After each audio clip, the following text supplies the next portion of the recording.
Dear friends, आप देख रहे हैं मॉडल पेपर 2021-22 का जो रिलीज़ किया गया है बोर्ड द्वारा। बोर्ड की वेबसाइट पे अवेलेबल है ये मॉडल पेपर।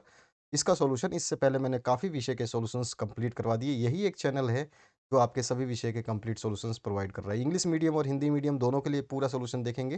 तो चलिए स्टार्ट करते हैं पहले क्वेश्चन से। पहला क्वेश्चन है, निम्न में से कौन अनिषेक जनक जनन करने वाला जीव है?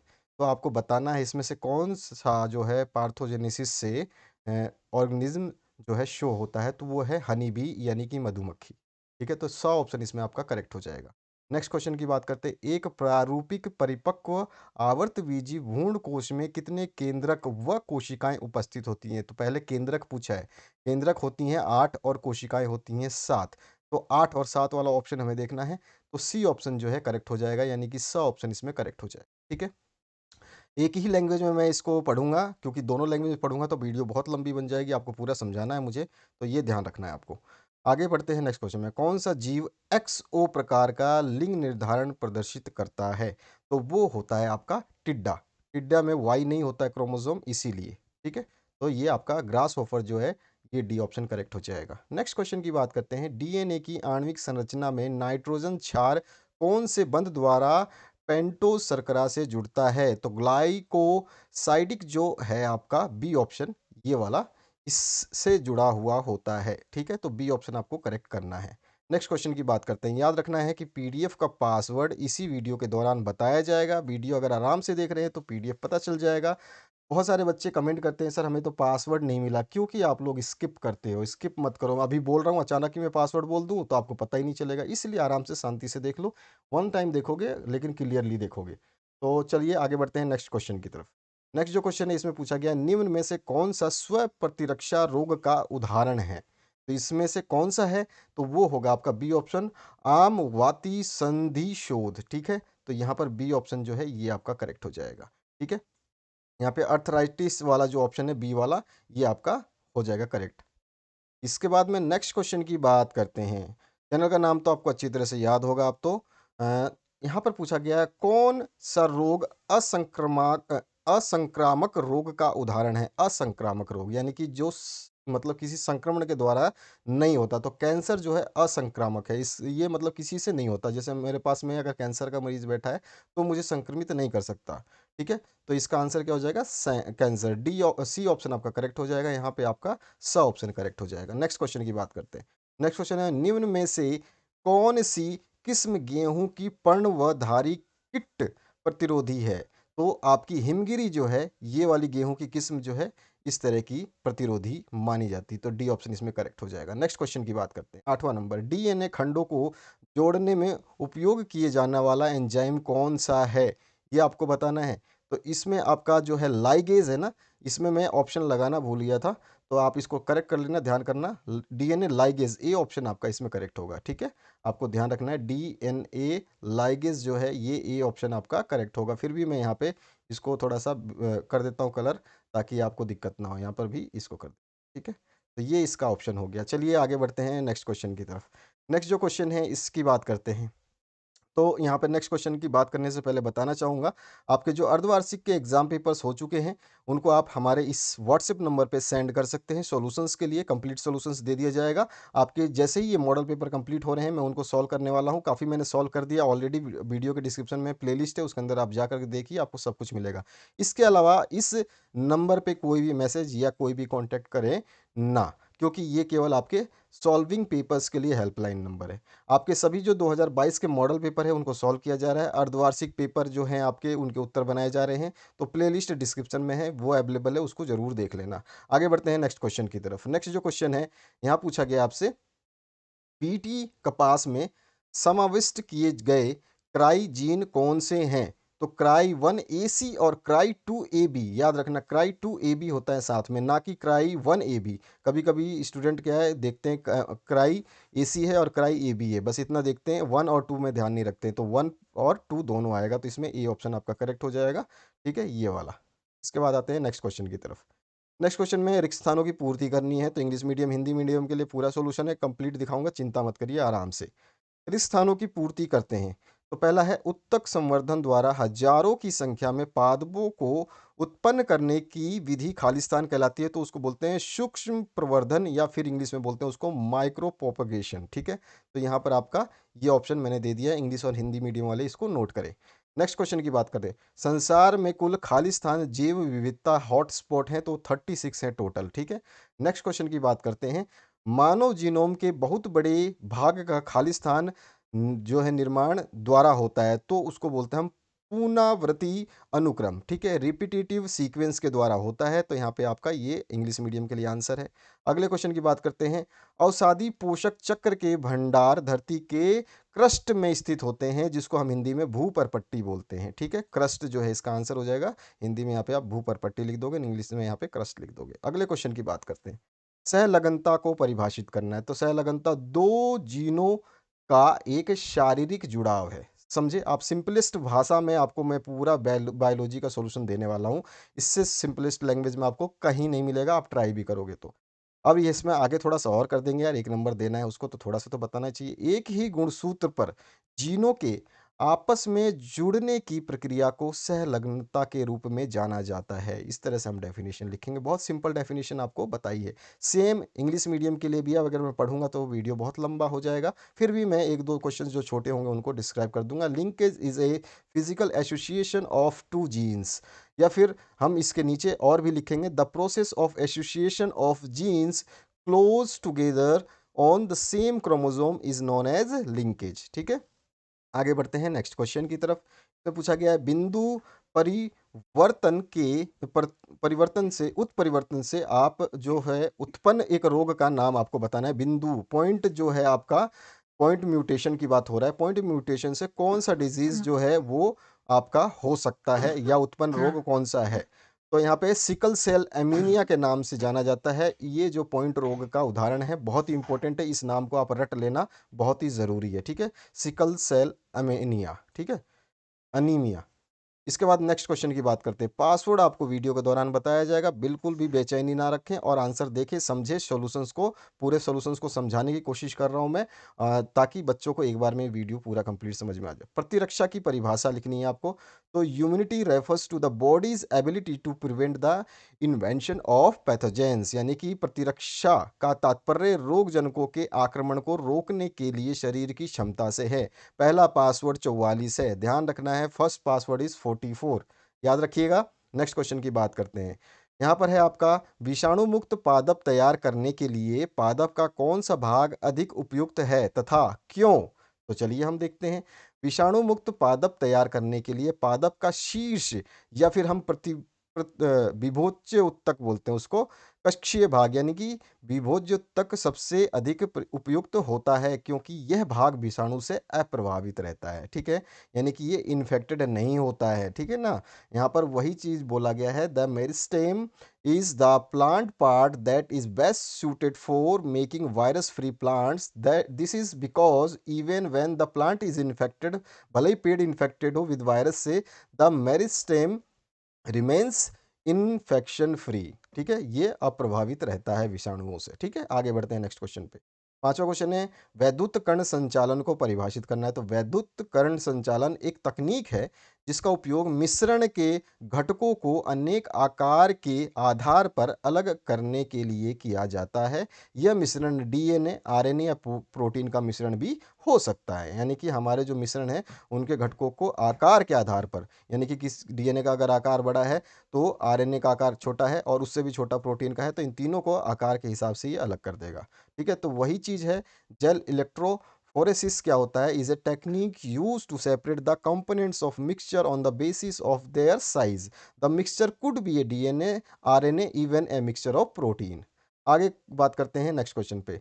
यहाँ पे पर यहाँ पे ना पारजीवनी होना चाहिए। ठीक है, यहाँ पे ट्रांसजेनिक एनिमल की बात कर रहा है, परजीवी का नहीं बोल रहा है, ये परजीवी गलत मिसप्रिंट है, पर यहाँ पे आपका पारजीनी होगा। ठीक है, पारजीनी कर लेना आप इसको। पारजीनी जंतु किसे कहते हैं ये हमें बताना है, तो एक पारजीनी जंतु वह है जिसका जीनोम किसी अन्य प्रजाति या नस्ल के जीन या जीन के स्थानांतरण द्वारा बदल दिया जाता है। ठीक है, बहुत सिंपल डेफिनेशन है। केवल जीन जो है बदल दिया जाता है जिससे प्रजातियाँ जो नई प्राप्त की जा सके। तो यहाँ पे यही बोला गया है, यहाँ पे क्या पूछा गया है, ट्रांसजेनिक एनिमल, ठीक है? तो transgenic animal is one whose genome has been altered by the transfer of a gene or a gene from another species or breed, ठीक है? नस्ल से। आगे बढ़ते हैं नेक्स्ट क्वेश्चन पे। यार लाइक का बटन भूल जाते हो आप दबाना, मैं देखता हूँ लाइक के बटन दबाते ही नहीं हो आप लोग। लाइक का, शेयर का, ये सब बटन दबाया करो यार, ये आपके लिए ही है, ठीक है? और सब्सक्राइब तो आपने कर लिया होगा क्योंकि आपके बहुत सारे सॉल्यूशंस अभी आने वाले हैं, बोर्ड के एग्जाम की तैयारी कंप्लीट कराने वाला हूँ मैं आप में, आपकी यहाँ पे। सातवां जो क्वेश्चन है, नेट प्राथमिक उत्पादक से क्या समझते हैं, ये आपको बताना है। प्राइमरी जो नेट प्रोडक्टिविटी है उससे बताना है। तो नेट प्राथमिक उत्पाद स्वपोषी द्वारा नियत ऊर्जा एवं उसके श्वसन के बीच का अंतर है, ठीक है? ये आप समझते हैं क्या इससे, नेट प्राथमिक उत्पाद से, कि नेट प्राथमिक उत्पाद स्वपोषी द्वारा नियत ऊर्जा और उनके श्वास के बीच का अंतर है। यानी कि net primary productivity is the difference between the energy fixed by the autotrophs and there respiration. उसके बाद आते हैं नेक्स्ट क्वेश्चन पे। यहाँ पे बाह्य स्थानीय और स्वस्थानीय संरक्षण का उदाहरण आपको देना है, एक उदाहरण।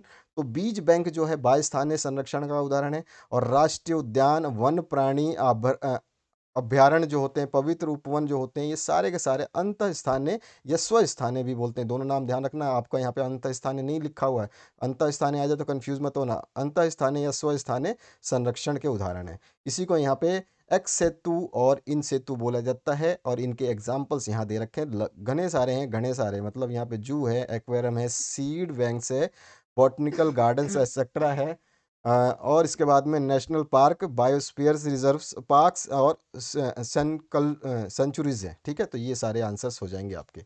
आते हैं हम नेक्स्ट क्वेश्चन की तरफ। याद रखना है कि आप जितने भी अपने अर्धवार्षिक के पेपर्स भेजना चाहते हैं, जिला जरूर मेंशन करें। जब भी आप पेपर भेजेंगे जिला जरूर लिखें, ताकि हमें पता रहे कि आप किस जिले से उस क्वेश्चन पेपर को सेंड कर रहे हैं। आगे क्वेश्चन की बात करते हैं।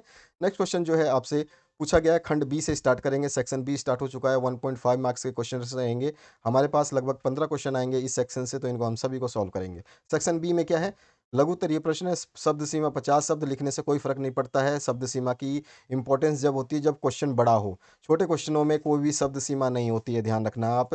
ये बात मैं बता रहा हूँ क्योंकि हम लोग जानते हैं कॉपिंग चेकिंग कैसे होती है और कैसे किया जाता है, हमारे सामने होती है, हम देखते भी हैं, और जब किया होगा तो वो बात अलग है।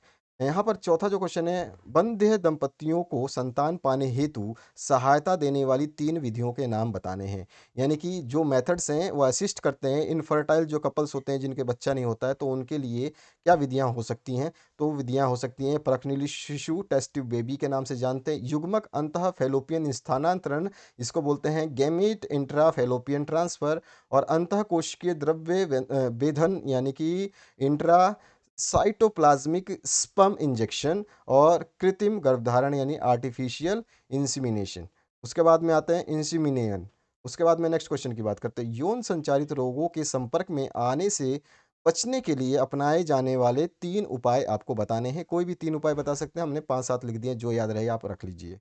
तो सबसे पहला क्या हो सकता है, सहवास के दौरान कॉन्डोम उपयोग करें, समलैंगिकता से दूर रहें, ठीक है, होमोसेक्सुअलिटी से, और परगामी व्यक्ति से यौन संबंध ना बनाए, डोंट हैव ट्रांस उसको बोलते हैं ट्रांसजर उसको, और वेश्यावृत्ति से दूर रहने, प्रोस्टिट्यूशन से दूर रहना, किसी भी प्रकार की यौन समस्या होने पर किसी चिकित्सक से परामर्श लेना, यानी कंसल्ट विद योर डॉक्टर्स, और उसके बाद में अनजान व्यक्ति से यानी कि आपको संबंध नहीं बनाना चाहिए, जो बहुत ही खतरनाक हो सकता है। Don't have sex with the unknown persons. तो ये आपके आंसर्स हो गए हिंदी मीडियम इंग्लिश मीडियम के लिए। आगे बढ़ते हैं नेक्स्ट क्वेश्चन की तरफ। ध्यान रहे पासवर्ड मैं आपको इसी वीडियो के दौरान बताऊंगा, लेकिन बार बार रियलाइज ये लिखा क्यों है, क्योंकि मुझे भी याद रहे कि मैं आपको बीच बीच में टोकता रहूं। क्या होता है कि अगर मैं नहीं लिखूंगा, मैं बोलूंगा नहीं, बढ़ता जाऊंगा, कब पासवर्ड बता दूंगा आपको हवा भी नहीं लगेगी, फिर आप कमेंट करोगे कि सर पासवर्ड नहीं मिला। तो पासवर्ड के लिए आप शांति से वीडियो देखिए, थोड़ी थोड़ी बातें भी सुनिए, कभी कभी मज़ा आता है, आप लोग जब बातें सुनते हैं तो अच्छा लगता है। और ताकि अच्छा इसलिए भी लगता है कि काफ़ी बच्चे मैसेज करते हैं कमेंट सेक्शन में कि सर आपने जो समझाया था वो काफ़ी इजी था, और आपने जो पेपर दिया ये कहीं भी नहीं मिल रहा था, ये सॉल्यूशंस ऐसे मिल ही नहीं पाए हमें। किस तरह की बहुत सारी हमारे पास कमेंट्स आते रहते हैं। कुछ तो बच्चे ये कहते हैं सर अभी अभी हमारा जो प्री बोर्ड हो रहा है उसमें यही पेपर आया है। तो भैया जिस ज़िले में आया होगा वो अब बात अलग है, मैं ये नहीं पूछता हूँ कि किस ज़िले में आया, लेकिन आप जब ये क्वेश्चंस आपको बोर्ड दे रहा है तो ऑब्वियस सी बात है, बोर्ड किसी ना किसी वजह से तो दे रहा है, तो आप इनको तैयार ज़रूर करिए। क्वेश्चन नंबर 6 की बात करें, कायिक संरक्षण को उदाहरण सहित परिभाषित करना है, ठीक है? तो आपको डिफाइन करना है इसको, तो कायिक संकरण, यहाँ पे सॉरी संरक्षण बोल दिया मैंने, संकरण है।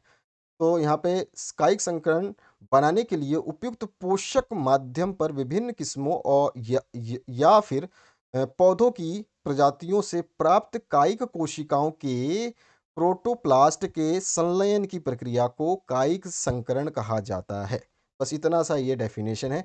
या फिर अगर आपको ये डेफिनेशन भारी लगती है, कई बच्चों को ना कुछ चीज़ें भारी लगती है। उदाहरण मैं बताता हूँ, उदाहरण भी देना है ना, मैं तो उदाहरण यहाँ पे लिखा हुआ है। उदाहरण के लिए पोमाटो है। पोमाटो क्या है? टमाटर और आलू, यानी टमाटो और पटाटो को मिला करके पोमाटो बना दिया। ठीक है, समझ में आ गया आपको? ये इसका एग्जाम्पल है। क्लियर हुआ? आलू और टमाटर से मिला और हमने बनाया इसको पोमाटो। तो ये एग्जाम्पल हो गया, ये इसकी डेफिनेशन हो गई। लेकिन अगर आपको ये डेफिनेशन थोड़ी सी अटपटी लगेगी क्योंकि बायोलॉजिकल टर्म्स यूज होंगे तो डेफिनेशन आपके लिए भारी बनेगी ही बनेगी। बायोलॉजी के जो अंग्रेजी वर्ड है वो तो माशा अल्लाह है, और जो हिंदी वर्ड है वो सुभान अल्लाह है। ठीक है, तो दोनों एक दूसरे से कम नहीं है, आप दोनों को ढंग से पढ़ भी नहीं सकते जल्दी से। ठीक है, तो या फिर इसका जो आप एग्जाम्पल अगर मतलब यहाँ डेफिनेशन देना चाहें तो और थोड़ा सा इजी बता दें हम। जीव द्रव्यक संवर्धन या कायिक संकरण, ध्यान रखना ये दो नामों से जाना जाता है। कभी जीव द्रव्य संवर्धन आ जाए और आप समझो कि यार ये मैंने तो पढ़ा ही नहीं था, ले ये क्या हुआ। अरे भैया, कायिक संकरण को ही जीव द्रव्य संवर्धन कहते हैं। ठीक है, यहाँ पर इंग्लिश में भी लिखा है प्रोटोप्लास्ट कल्चर। ठीक है, या फिर सोमेटिक हाइब्रिडाइजेशन। ठीक है, तो ये क्या होता है? कोशिकाओं की कोशिका भित्ति को पृथक करके कायिक कोशिकाओं के जीव द्रव्यों में संयोजन क्रिया किया जाता है। संयोजन यानी मतलब क्या कहते हैं, एक तरह से एग्जैक्ट हिंदी तो क्या बोलूँ मैं आपको, जोड़ा जाता है एक तरह से, मान लीजिए, मतलब उससे मैचिंग किया जाता है, मिलाया जाता है, संयोजन किया जाता है, जिसका प्रयोग लैंगिक संकरण के स्थान पर कर सकते हैं। इस क्रिया को कायिक संकरण कहते हैं। तो दो डेफिनेशन आपके सामने हैं। इंग्लिश मीडियम के लिए भी दो ही डेफिनेशन दूंगा, ऐसा नहीं पक्षपात नहीं करूंगा भाई।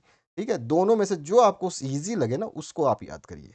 ठीक है, कहीं-कहीं कुछ ऐसे बायोलॉजी के टर्म होते हैं जिनको आप चेंज नहीं कर सकते, उनको लिखना ही होगा, अदरवाइज़ वो आंसर का कोई भी जो औचित्य यानी कि कोई मीन नहीं निकलेगा, और मीन ना निकलना ही सबसे बड़ी तकलीफ़ होती है किसी क्वेश्चन के आंसर की। यहाँ पे इंग्लिश मीडियम वालों के लिए लिख दिया भैया, पढ़ के बताऊँगा फिर से लंबा चौड़ा भाषण हो जाएगा, आपको अच्छा नहीं लगेगा, हैं? ठीक है, और इंग्लिश लैंग्वेज में जो चीज़ें पढ़ोगे ना आप, जैसे जो बच्चे हिंदी मीडियम से हैं उनको हिंदी अच्छी लगती है, लेकिन ईज़ी लैंग्वेज में इंग्लिश जो है आपकी सबसे ईज़ी लैंग्वेज होती है। ठीक है, तो इंग्लिश अगर आप याद करते हैं तो आंसर्स भी आपके छोटे होते हैं, ज़्यादा उसमें लिखना नहीं पड़ता है। चलिए कोई बात नहीं, आपकी मर्जी है जिस भी मीडियम से आप पढ़ रहे हैं। सातवां क्वेश्चन है, एकल कोशिका प्रोटीन से आप क्या समझते हैं? उदाहरण द्वारा स्पष्ट करना है। तो जानवरों और मानव पोषण के लिए सूक्ष्म जीवों के माध्यम से बड़े पैमाने पर उत्पादित खाद्य प्रोटीन को एकल कोशिका प्रोटीन कहा जाता है। कोशिका प्रोटीन मानव भोजन की खुराक और पशु आहार के लिए एक प्रोटीन का स्रोत है, जिससे कि उदाहरण के लिए हम मशरूम और स्पूरिलीना ले सकते हैं। ये दोनों उदाहरण आपको याद रखना है, उदाहरण भी पूछा है इसमें। ठीक है, इसी तरह से इंग्लिश वालों को भी लिखा है, बिल्कुल सिंपलेस्ट डेफिनेशन है, कोई चिंता वाली बात नहीं, एक बार पढ़ोगे याद हो जाएगा गारंटीड। नेक्स्ट क्वेश्चन की तरफ मूव करते हैं, 8वें। प्रतिकृतियन का उद्भव क्या है?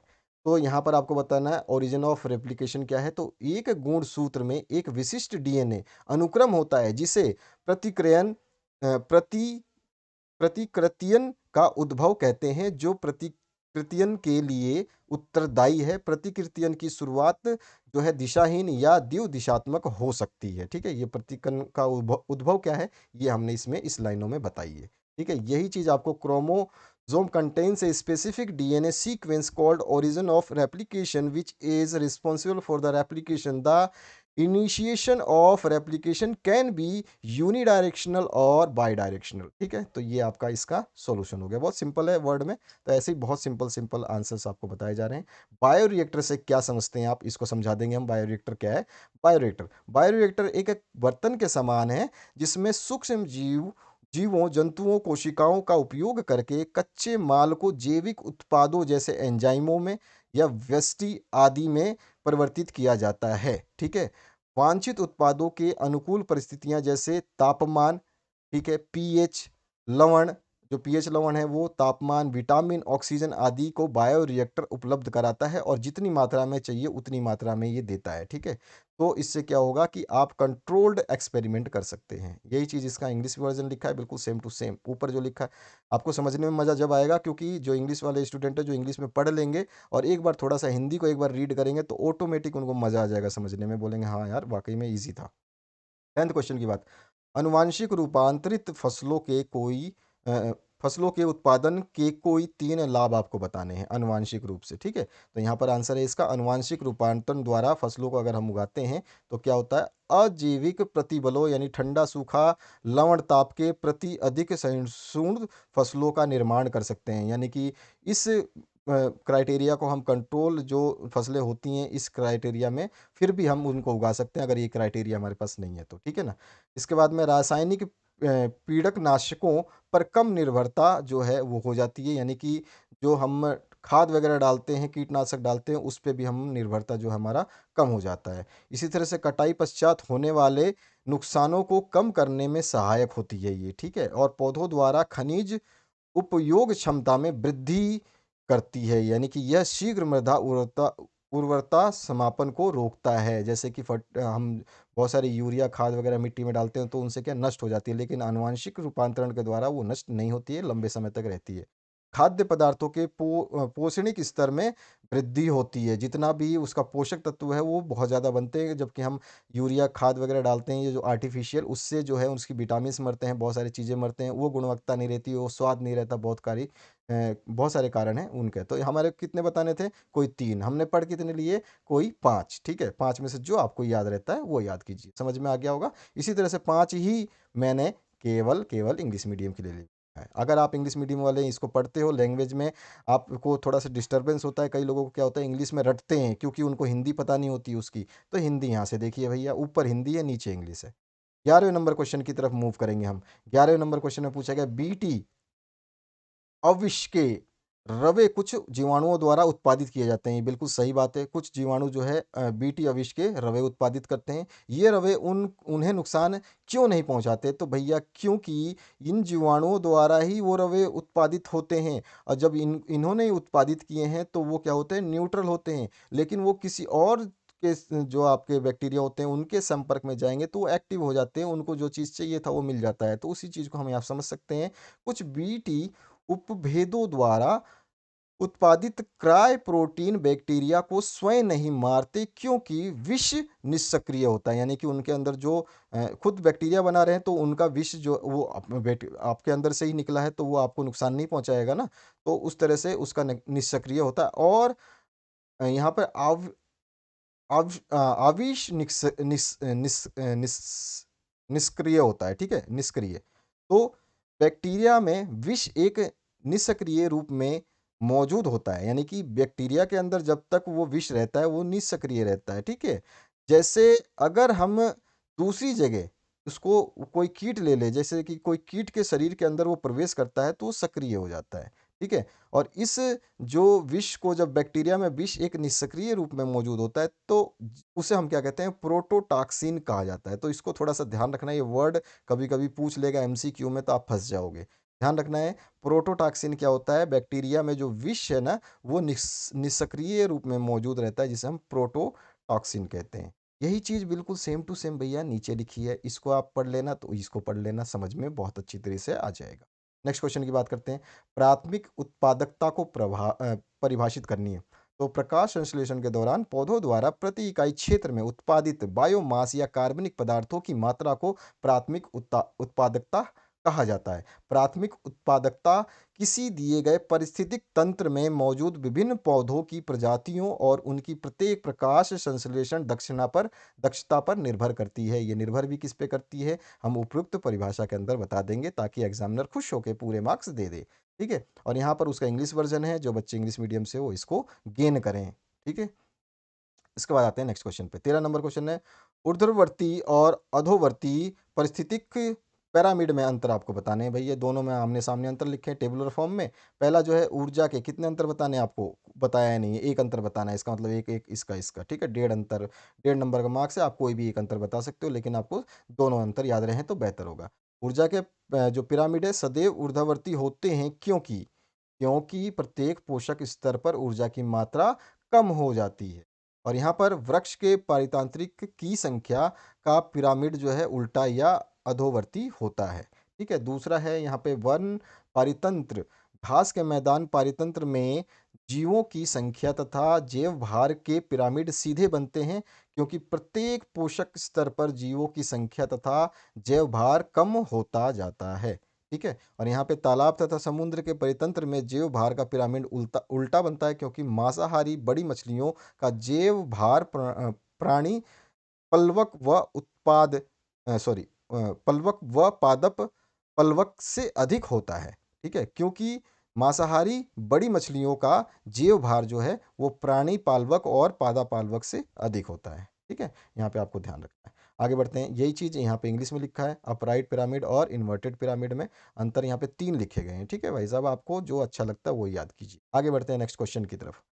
नेक्स्ट क्वेश्चन है 14 नंबर। 14 नंबर में पूछा गया आपसे जैव विविधता के सभी आवश्यक घटकों को लिखिए। तो 3 ही आवश्यक घटक होते हैं, आनुवांशिक विविधता, जातीय विविधता और पारिस्थितिक विविधता। ठीक है, जिसको बोलते हैं genetic diversity, species diversity and ecosystem diversity. ठीक है, ये 3 ही होते हैं। तो आपको कभी एमसीक्यू बन जाए जैव विविधता के कितने घटक होते हैं, तो आपको याद रहना चाहिए कि 3 घटक होते हैं। ठीक है, आगे बढ़ते हैं नेक्स्ट क्वेश्चन पे। परितंत्र के कार्यों के लिए जैव विविधता क्यों उपयोगी है? तो भैया ये श्रृंखला जो है, ये एक खाद्य श्रृंखला को बनाए रखने के लिए पारिस्थितिक तंत्र को बनाए रखता है। यह एक स्वस्थ खाद्य श्रृंखला में प्रत्येक पोषी स्तर में विभिन्न प्रकार के जीव होते हैं जो क्रमिक पोषी स्तरों में ऊर्जा प्रवाह में मदद करते हैं। इसलिए जो पारिस्थितिक तंत्र के लिए जो है जैव विविधता का महत्वपूर्ण योगदान है। ठीक है, ये हमें 1.5 नंबर में लिख देना है। इसका आंसर आपका इंग्लिश वर्जन ये रहा। ठीक है, आगे बढ़ते हैं सेक्शन सी की तरफ।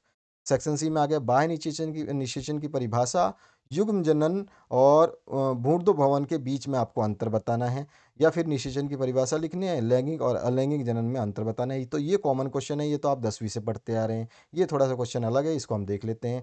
जब निषेचन की प्रक्रिया जो है मादा शरीर के बाहर यानी कि जल या किसी अन्य माध्यम में होती है तो इसे बाह्य निषेचन कहते हैं। मादा अंडाणुओं पर नर शुक्राणुओं को छोड़ता है जिससे निषेचन होता है, यानी कि जो निषेचन प्रक्रिया है वो किसी शरीर के अंदर ना होकर के बाहरी वातावरण में हो जाती है। ठीक है, यही चीज़ यहाँ पे लिखी है। वही चीज़ बिल्कुल same to same. External fertilization is a mode of reproduction in which a male organism sperm fertilizes a female organism egg outside of the female's body. आगे बढ़ते हैं। इसी का जो आपका नेक्स्ट जो इसमें पूछा गया था, देखिए पहले तो डेफिनेशन पूछा गया था कि परिभाषा बताइए। अब क्योंकि हमारे 3-3 नंबर क्वेश्चन आ चुके हैं, तो युग्मक जनन और पूर्ण भवन के बीच अंतर बताने हैं। तो यहाँ पर अंतरों का यहाँ पे टेबल बनाया गया है। 3 अंतर हमने लिख दिए यहाँ पे।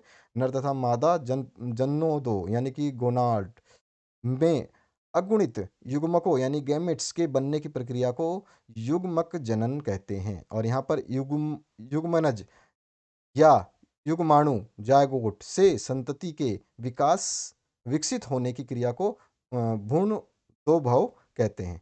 ठीक है, तो यहाँ पर अलग अलग डेफिनेशन है दोनों की।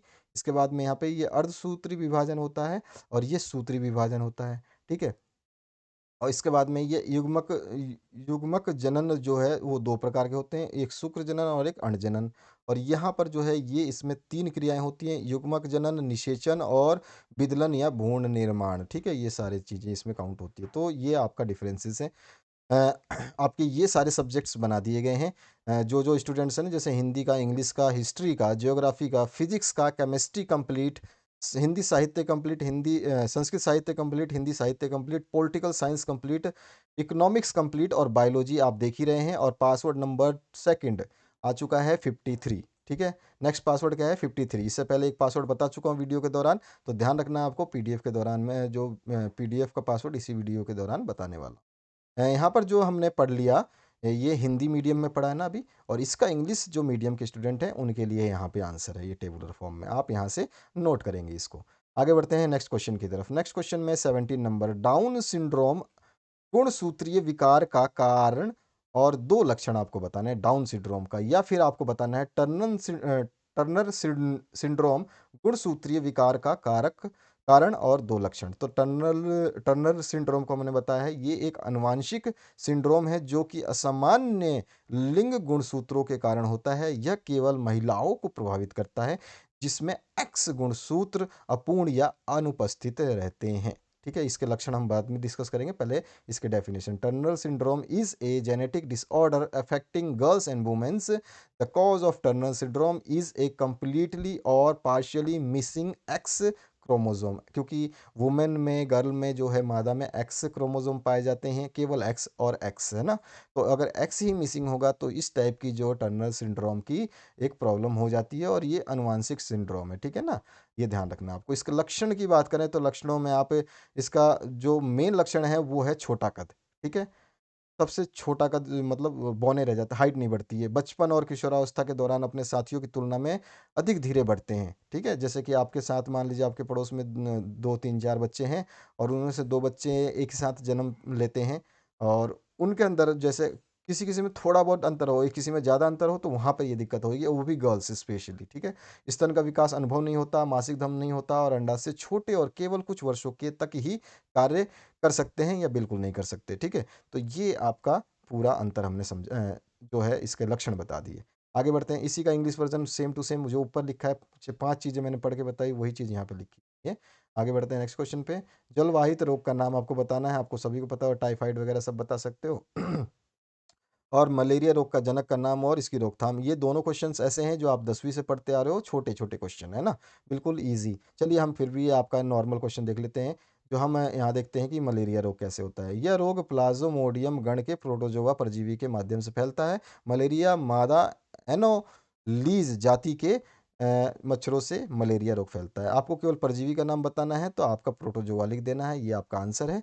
ठीक है, बचाव और रोकथाम आपको पता ही है, घर के अंदर जो छिड़काव करोगे कीटनाशकों का, घर के आसपास के गड्ढे नालियों में पानी नहीं भरने दोगे। उसके अलावा साफ सफाई ज़्यादा ध्यान रखोगे। पेयजल के स्रोतों को समय समय पर आप इसमें दवाई का छिड़काव करोगे। पानी के स्थायी स्रोत जो हैं उनको आप चाहो तो उसमें मछलियाँ छुड़वा सकते हो। अगर वो पानी सड़ता है, गलता है, तो उसमें मछलियाँ रहने से वो ऐसा नहीं होगा, और मच्छर भी पैदा नहीं होंगे। और जहाँ पानी एकत्रित हो रहा है, वहाँ पर जो है पानी पर मिट्टी का तेल या फिर कुछ भी जला करके पूरा का पूरा जो है वहाँ पर उसको सही कर सकते हो। उसके अलावा खिड़की दरवाजियों पे जाले लगा सकते हो, मच्छरदानियों का उपयोग कर सकते हो। इस तरह से सारी चीज़ें हमने इसमें डाल दी। 3 नंबर में भैया कुछ तो चाहिए, 1 नंबर में तो हमने प्रोटोजोआ बता दिया। अब उसके बाद में क्या बताएँ? इसकी रोकथाम के लिए आप क्या करेंगे? तो 2 नंबर तो इसी में पूछे हैं, तो इसके लिए हिसाब से बात करनी पड़ेगी ना। यहाँ पर वही चीज़ यहाँ पे लिखी गई है। तो मॉस्किटो बोर्न डिजीज़ है और caused by parasite microzyme called plasmodium. ठीक है, और ये प्रिवेंशन है, जो मैंने ऊपर बताया वही प्रिवेंशन मैंने नीचे लिखे हैं, इसमें घबराने वाली आवश्यकता नहीं है। अगले क्वेश्चन की बात करते हैं, सेक्शन डी में आ चुके हैं बड़े क्वेश्चनों की तरफ, जो 4-4 नंबर के हैं, टुकड़ों में हैं। सक्रिय संलयन क्या है? ये कहाँ और कैसे संपन्न होता है? एक निषेचित भ्रूण कोश यानी पुट्टी का नामांकित चित्र बनाना है। अथवा में आपका है, एक सेब को आभासी फल क्यों कहते हैं? पुष्प का वह कौन सा भाग है जो फल की रचना करता है? और सेब का आभासी फल का एक चित्र बनाना है। तो भैया हम सेब की बात करते हैं, सेब आभासी फल क्यों कहलाता है? क्योंकि इसके जो है ओवरी में जो है वो नहीं होते हैं।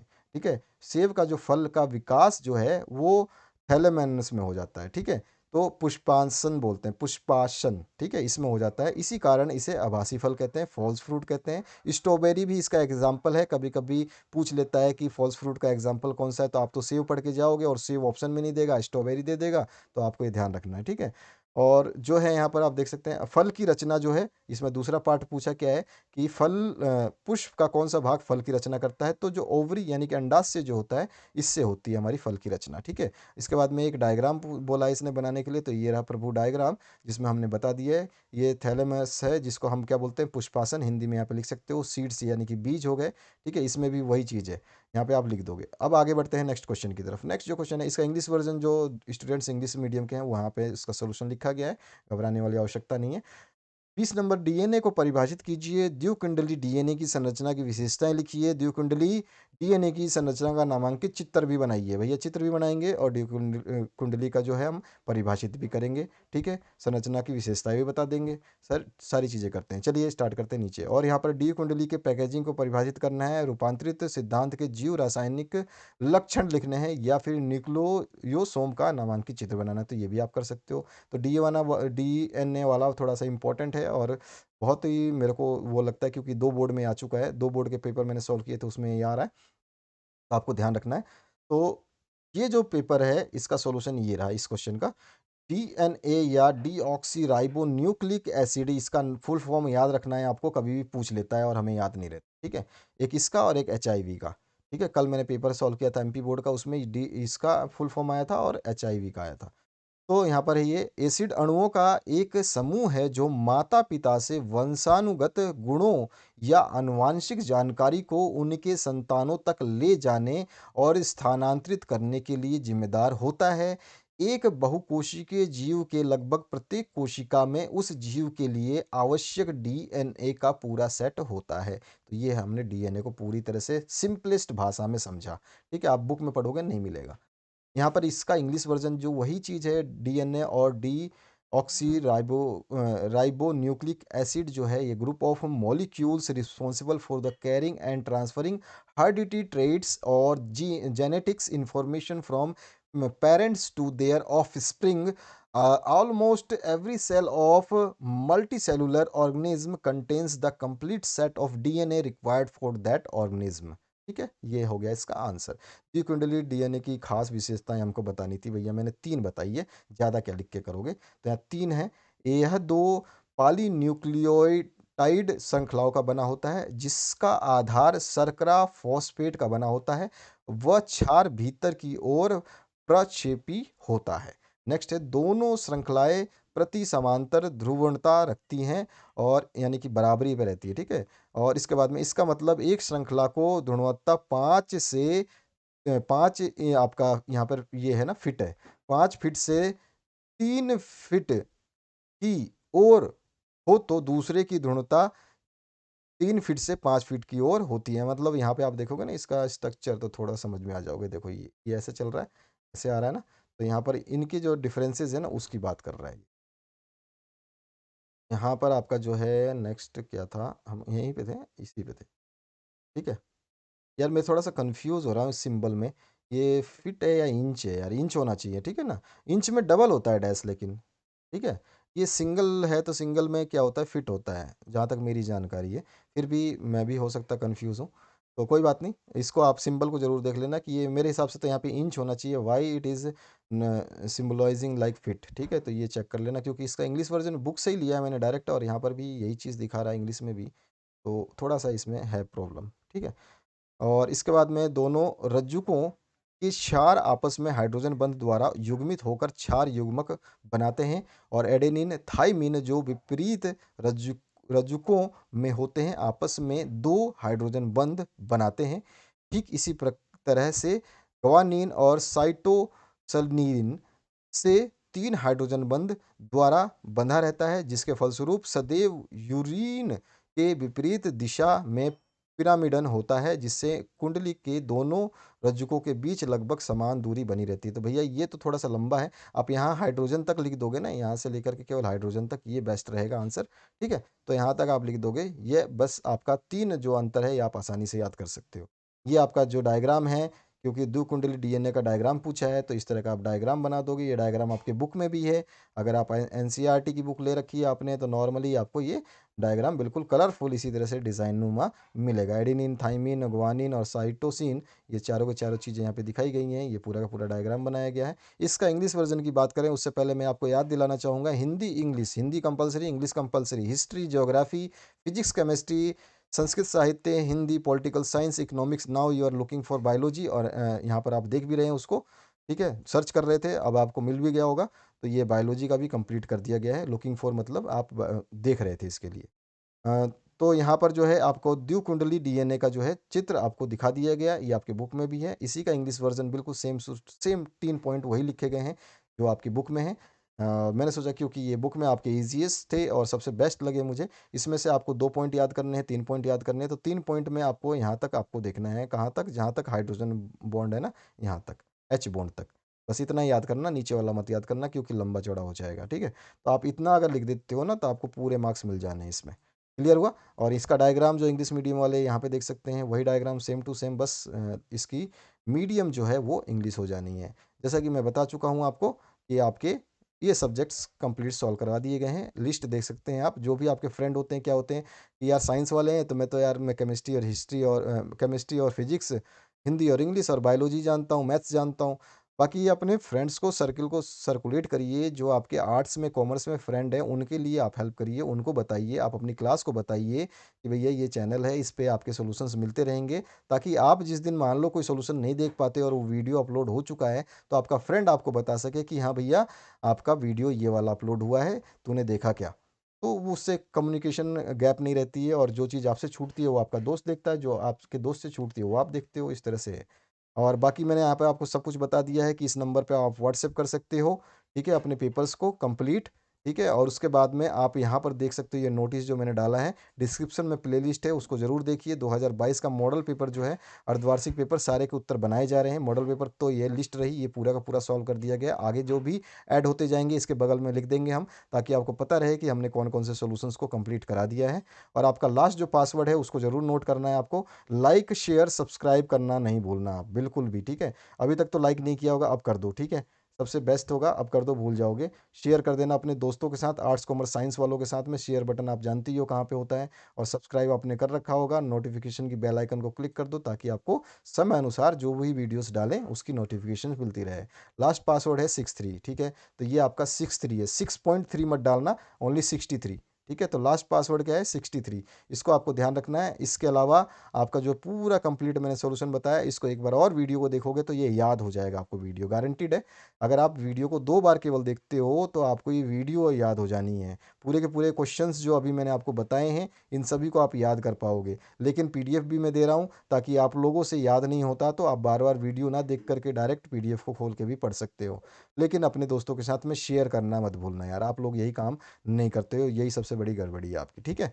तो हम चाहते हैं पूरे हिंदुस्तान को हेल्प करें, और आप हमारी हेल्प करो, ताकि उन तक ये चीज़ें पहुंच सकें। Thank you very much, have a good day, और best of luck for your examination.